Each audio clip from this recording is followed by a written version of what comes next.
Creating a business plan is one of the most important things you can do when you start a new business. This video will give you an idea of how you might put this type of plan together. The complexity of your business plan will depend on the nature of your business, but you want to make sure it's easy to understand, jargon-free, and easy to update. The first thing to do is to give the basic details of your business. Start with your business's name, its address, a web address, if you have a website yet, and your contact details. Remember to include an email address too, preferably a professional-sounding email, rather than one of the free ones you can get from popular webmail providers.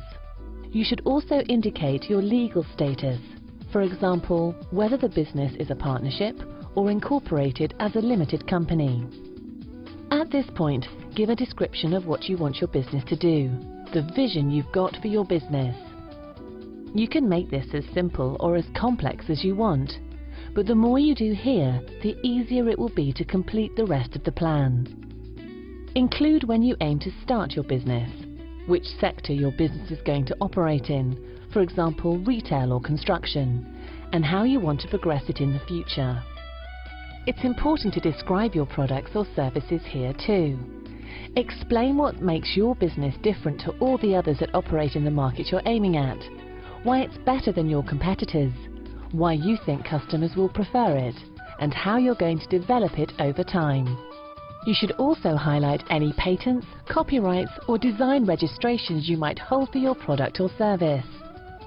Once you have finished your business details and vision, you need to set yourself some business aims.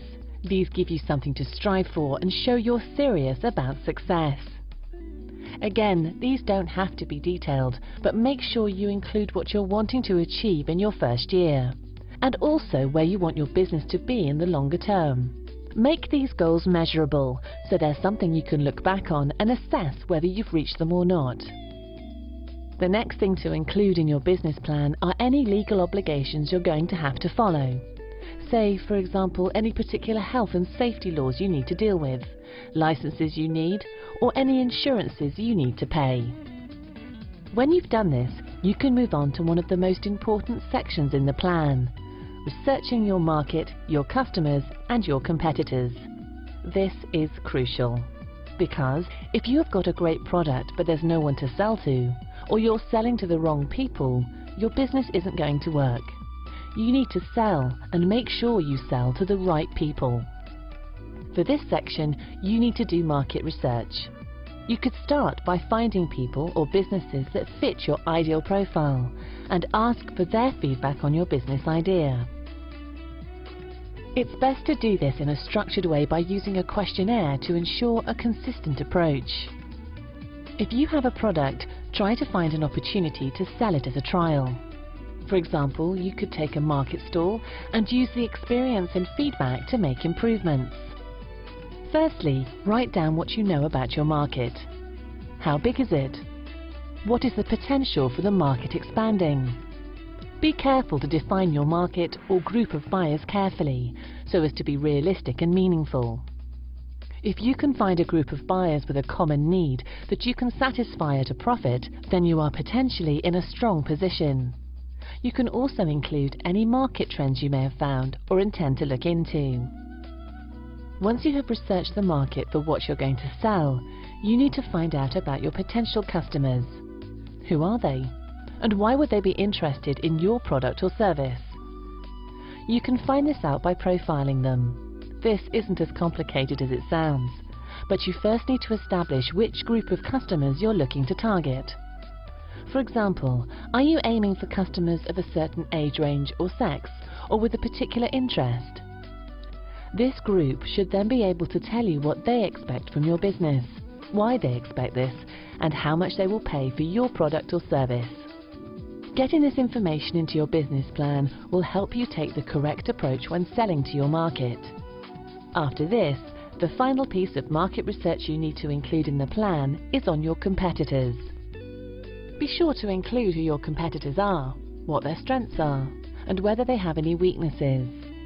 Use this information as evidence to define specifically how you're going to improve on what the competitors are offering. You really need to be honest with yourself about whether this represents a true point of difference that will be valued by customers. This will be your unique selling point and could be something as simple as great customer service. Some of your market research findings will help you write the sales and marketing section of your business plan too. This is a key aspect of your business model, which shows how you will use your product or service to generate an income for your business, and the sales channels you'll use to deliver it to your customers. This is known as your route to market. For example, are you going to sell over the internet, over the phone, face-to-face, or use a combination of these? Your business model and route to market need to be based on what your target customers have told you they want. How would they prefer to buy whatever it is you're offering? You also need to outline your pricing structure. What's the cost to you to provide each product or service? And according to your research, how much more than this are your customers prepared to pay for it? Remember to include information about your marketing plans too. You'll need to promote your product or service to let people know it's available to buy. So how do you intend to do that? Don't worry about going into too much detail here. Save that for your separate marketing plan. You can find information about writing one of these elsewhere on this site. When you have covered sales and marketing, you can move on to cover the financial aspects of your business. This section should include your estimated setup and running costs, sales forecasts, profit and loss forecast, and cash flow projections. This may sound complicated, but it doesn't have to be. When working out your costs, think about how much you'll need to spend on things like equipment, premises, materials or stock, transport and insurances. Think also about any missing skills that you'll need to run your business, or just tasks where it would be cost-effective to hire help. This could involve outsourcing, or if it's right for your business, even taking on your own staff. Once you've estimated your costs, think about your sales forecast. Based on what you now know about customer spending habits and the performance of similar businesses, have a go at estimating your sales each month for your first year of trading. Don't worry if you're not confident about your first estimates. This is something you'll get much better at with experience. By using a spreadsheet to show your expected sales each month, along with your related costs, you'll get an idea of how many sales you'll need for your business to break even, and how long it's likely to be before you start making a profit. Remember to list the assumptions that your sales forecast is based on, as any potential investors will want to see these. You should also outline any potential risks, like selling less than expected or your costs going up, and any steps you'll take to minimize these risks. Using your sales forecast, you'll be able to project your cash flow and work out whether or not you're likely to need additional funding. And if so, how much and when? So, with most of the business plan now complete, you should think about writing the executive summary.